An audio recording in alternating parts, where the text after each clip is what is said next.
Craving the coffee flavor you love, but without the caffeine? Kachava's got you covered with their newest coffee flavor. This all-in-one nutrition shake delivers bold, authentic flavor, crafted from premium decaffeinated Brazilian beans. With 25 grams of protein, 6 grams of fiber, greens, and so much more. Treat yourself to the flavor and nutrition your body craves. Go to Kachava.com and use code NEWS. New customers get 15% off their first order. That's KACHAVA.com, code NEWS.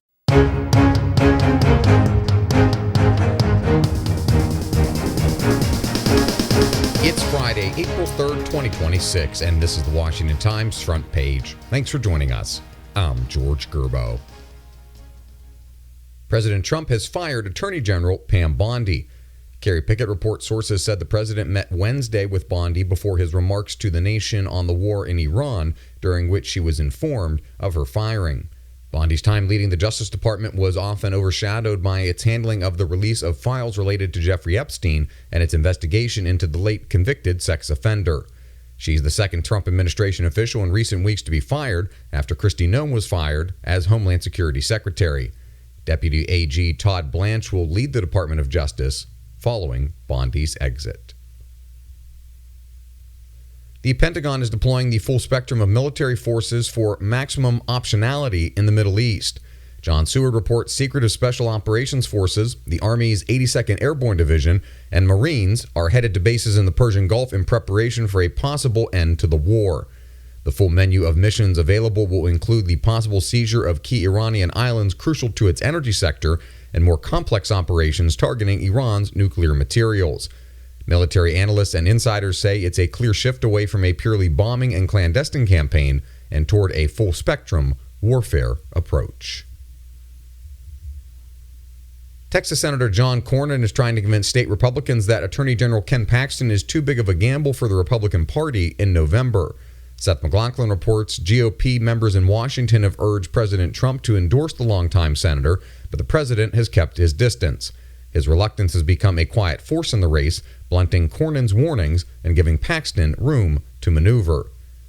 Trump reportedly backed off an endorsement after resistance from his base, which many see as more naturally aligned with Paxton's style. That hesitation has become a talking point for Paxton's supporters.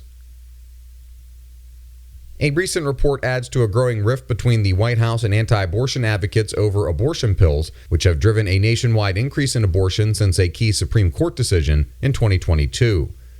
Sean Salai reports in states banning nearly all abortions, the pro-abortion Guttmacher Institute reported 62,000 women went elsewhere to terminate their pregnancies last year, down 16% from 74,000 in 2024. Over the same period, the number of telehealth abortions in those states jumped 26% from 72,000 to 91,000. The president has repeatedly touted his appointment of the Supreme Court justices who voted in Dobbs v. Jackson Women's Health Organization to return jurisdiction over abortion to the states. But researchers on both sides of the issue said the Guttmacher report confirms those policies have failed to stop women from getting abortions. And finally, Valerie Richardson talks with Billy Hallowell about his new documentary investigating the supernatural, angels, and demons. The documentary follows Hallowell as he interviews theologians, scientists, and others around the idea that paranormal entities continue to cross paths with humans in an ongoing spiritual battle. The documentary comes from a Christian perspective, but Hallowell says it should appeal to anyone.